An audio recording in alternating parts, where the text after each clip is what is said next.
A new book has given a rare insight into the real lives of Prince Harry and Meghan Markle during their time as royals, as well as William and Kate's marriage. Here, we round up some of the most explosive claims. A brand new royal book claims to disclose huge secrets from within the four walls of the royal palace. Royal servants and staff who waited on Prince Harry, Meghan Markle, Prince William, and Princess Kate during their time as the Fab Four have shared a glimpse into their royal bubble and real lives behind the scenes. And the claims are explosive, from the Duchess' very American mannerisms fueling a shock rumor to Kate's role in calming William's tantrums. And in his explosive new book, Yes Ma'am, The Secret Life of Royal Servants, which has been excerpted in the Times, Quinn lifts the lid on what many insiders observed during their time waiting on Harry and Meghan before they sensationally quit royal life. While some warmed to the suit's actress instantly, others found day-to-day challenges with the modern-day Duchess. Light is shed on Kate and William's marriage too, including heartbreaking details about the future king's childhood. Meghan's wild perception of royal life before Harry. The new book says that Meghan's American upbringing made her sheltered from the realities of British royal life. Quinn writes that when Meghan discovered that Harry was only worth about £20 million, she quickly realized that she needed to reassess other assumptions she'd made about this strange new family. As one royal staff member put it, she expected a billionaire and she got a millionaire. A member of her former team is also quoted as saying that the actress really disliked the hierarchy. Giving an example of senior royals getting jealous of each other's materialistic goods, the ex-staff member said, "Meghan thought they behaved like babies." Kate calms William's tantrums. Kate is said to play an important role in calming down William when he gets fractious and has tantrums. Quinn writes that William follows in the footsteps of his father, King Charles, who both get irritated very quickly, according to a former member of staff, who said they are very picky but only because it comes naturally to them. According to the book, if things aren't in order for William, he can get grumpy, which is where Kate steps in. The source added, "I don't know where William would be without Kate. She hasn't had everything done for her throughout her life, so she calms him down when he gets a bit fractious." She said he sometimes has to be treated as her fourth child. It's not the first time Quinn has spoken about William and Kate's relationship, as he once told the Mirror that like any couple, the Waleses do sometimes argue. He said, "They do have rows. It's not a perfect marriage. They have terrific rows," but he reassured that the quarrels never become vicious and instead they throw cushions at each other. It's always kept under control. Meghan's incredibly awkward first meeting with royals. Before joining the royal family, Meghan was used to being far more independent and in control. But she soon realized that it wasn't traditional royal protocol to grab the bull by the horns, according to the book. In early meetings with the new Duchess and members of staff, Meghan was so confident that it seemed as though she wanted to run the meetings rather than listen and learn, one of her former team claimed. Kate and William's delight at first meeting Meghan. Before their close bond crumbled, William and Kate were incredibly excited to welcome Meghan into the fold, Quinn says. The author recounts a surprisingly light-hearted moment between Meghan and William, allegedly witnessed by a junior staffer who saw them doing a jokey parody of the 50s jiving together. One staffer recalled the Waleses thinking Meghan was a breath of fresh air at the beginning. William and Kate weren't the only ones to initially welcome Meghan with open arms.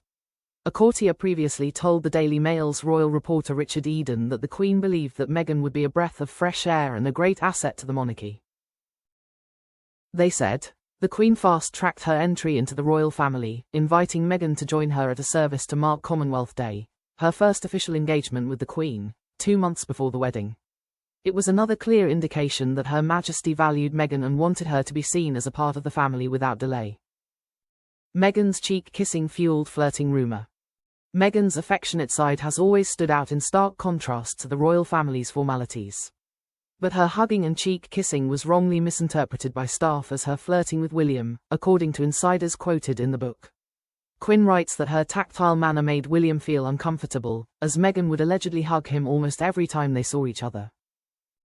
The hugging and cheek-kissing fueled gossip among staff that Meghan was flirting with William, which she was obviously not, but the tense atmosphere caused by all the touchy-feeliness, and the resultant gossip, deepened the rift between the brothers, the book claims. Both Meghan and Harry have previously stated that William and Kate found her love of hugging jarring.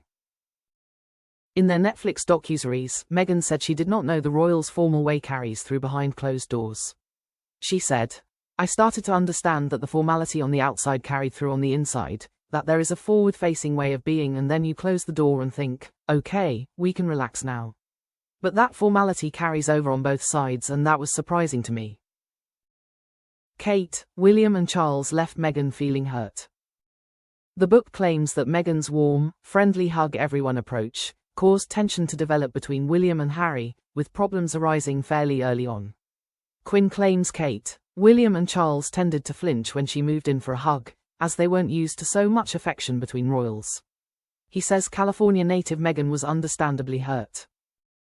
William's heartbreaking admission about childhood. Life was completely different for William and Kate growing up. While Kate experienced all of the normalities of an ordinary family, William grew up in the spotlight and his family dynamic was broken following his parents' split and his mother's tragic death. Quinn writes about William's needier side in the book and reveals a heartbreaking admission a former maid allegedly made about his childhood. The staffer claimed Kate had to explain many of the things parents do outside of the royal family and even showed William how to give the children a piggyback. They said, William said very quietly, "My father never gave me a piggyback." The book suggests Harry didn't realize he was a spare until well into his marriage with Meghan, who Quinn believes convinced herself he was being treated as completely unimportant.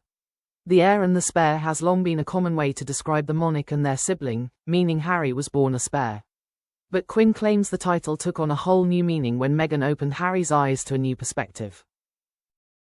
He writes, the strongly held view among current and former royal staff is that Meghan felt she was standing up for her husband, telling her truth and encouraging him to tell his, but this was seen as deeply disruptive. Meghan's nickname with staffers. Meghan, whose birth name is Rachel, chose to go by her middle name long ago.